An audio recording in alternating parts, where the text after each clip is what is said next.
हर हर महादेव। जय भोलेनाथ। महादेव के इस संसार में न जाने कितने प्रकार के जीव जंतु पशु पक्षी और जानवर हैं, किंतु भगवान की सबसे सर्वश्रेष्ठ रचना मनुष्य है।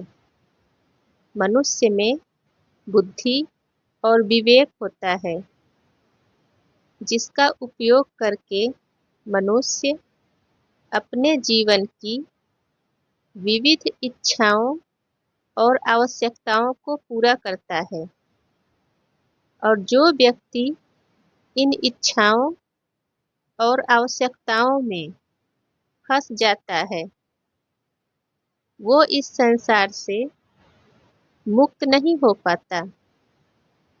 और जो लोग इन इच्छाओं और वासनाओं से अपने आप को मुक्त कर लेते हैं और महादेव की शरण ले लेते हैं, तो ऐसे लोग मोक्ष को प्राप्त कर लेते हैं।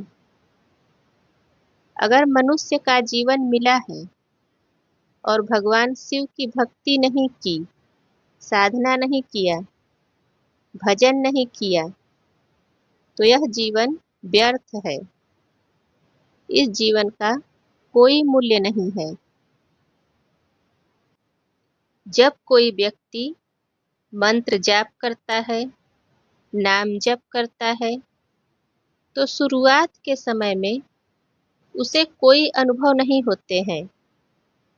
लेकिन जैसे जैसे मंत्र जाप की संख्या बढ़ती है, नाम जप की संख्या बढ़ती है, उसके जीवन में कुछ घटनाएं घटती हैं, कुछ परिवर्तन आते हैं। और ये परिवर्तन साधक स्वयं या उसके परिवार वाले अनुभव करते हैं। जब कोई भक्त अपनी साधना में चरम सीमा पर पहुंचने लगता है, तो वो ज़्यादा समय मौन रहता है, वो कम बोलता है। क्योंकि जब कोई भक्त योग करता है, साधना करता है, ध्यान करता है, तो दिन प्रतिदिन उसकी बुद्धि तीव्र होने लगती है। और जब किसी को ज्ञान प्राप्त होता है, तो उसकी बोली और भाषा से ही पता चलता है। क्योंकि ज़्यादा बोलना और बेवजह बोलना ये अज्ञानता के लक्षण हैं। जब कोई भक्त मंत्र जाप करता है या नाम जप करता है, तो वो अपने अंदर एक दिव्य ऊर्जा को महसूस करता है। क्योंकि जो लोग महादेव की साधना करते हैं, भोलेनाथ की उपासना करते हैं, तो उन्हें भगवान शिव के गणों की, नंदी की और आदि शक्ति की कृपा प्राप्त होती है। किंतु कुछ साधक इन अनुभवों को अच्छे से समझ नहीं पाते हैं और अपनी साधना को बीच में ही छोड़ देते हैं। जब कोई साधक अपनी साधना में सफल होने वाला रहता है, तभी उसको ज़्यादा ध्यान देने की आवश्यकता रहती है। क्योंकि बहुत सारी नकारात्मक शक्तियाँ होती हैं, जो व्यक्ति को सफलता की तरफ बढ़ने से रोकती हैं। मन के विकार होते हैं, हमारी इंद्रियां, जो साधना में अवरोध पैदा करती हैं।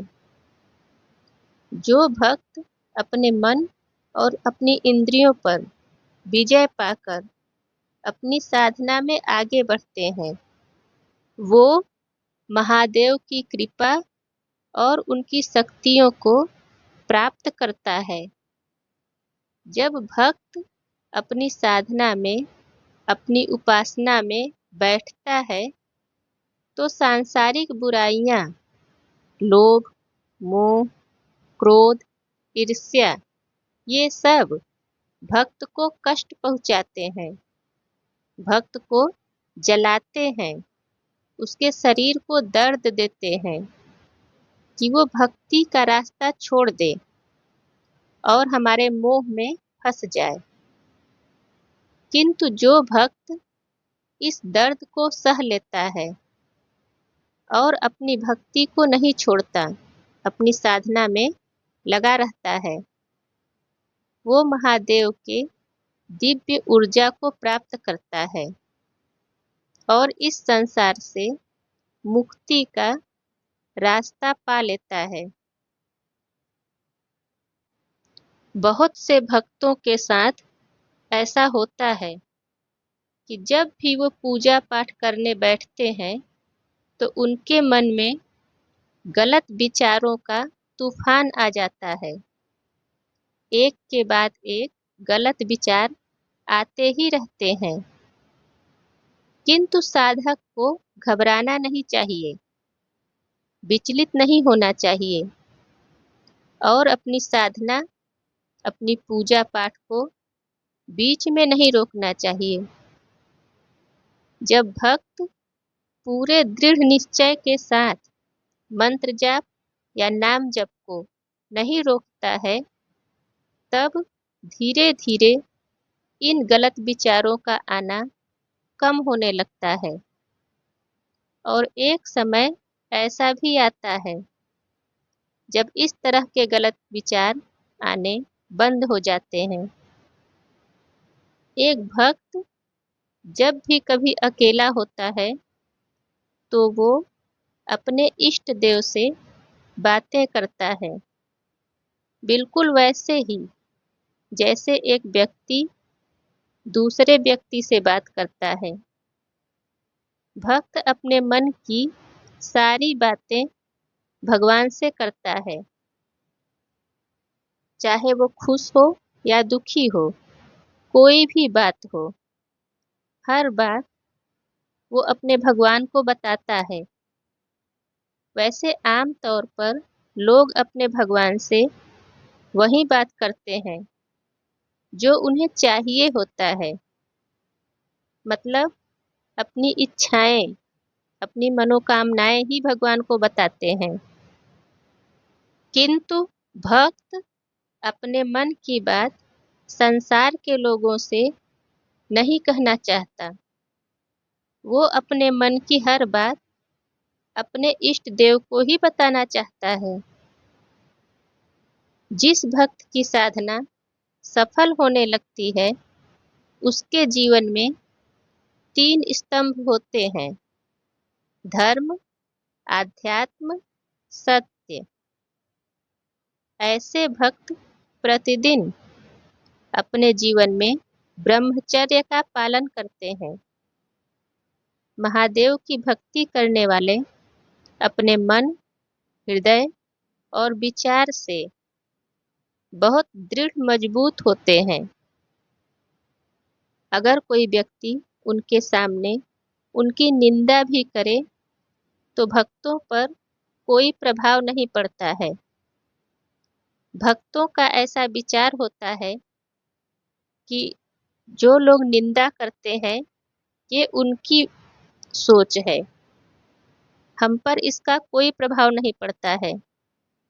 और निंदा लेने की चीज होती है और प्रशंसा देने की चीज होती है। इस जो व्यक्ति आध्यात्म से जुड़ा रहता है, साधना करता है, पूजा पाठ करता है, उसे निंदा और प्रशंसा, इन दोनों चीजों से कोई प्रभाव नहीं पड़ता। उसके जीवन में इन चीजों का कोई महत्व नहीं होता। वो अपने जीवन में सिर्फ और सिर्फ अपने इष्ट देव के बारे में ही जानना चाहता है और उन्हीं में अपना ध्यान लगाना चाहता है। अगर आपको अपने जीवन में इस तरह के अनुभव महसूस होते हैं तो कमेंट करके ज़रूर बताइएगा। आज की वीडियो में बस इतना ही। अगर आपको वीडियो पसंद आए तो वीडियो को लाइक कर दीजिए और चैनल पे पहली बार आए हैं तो चैनल को सब्सक्राइब कर दीजिए। फिर मिलेंगे अगले वीडियो में। तब तक स्वस्थ रहिए, प्रसन्न रहिए और महादेव की भक्ति करते रहिए। जय भोलेनाथ।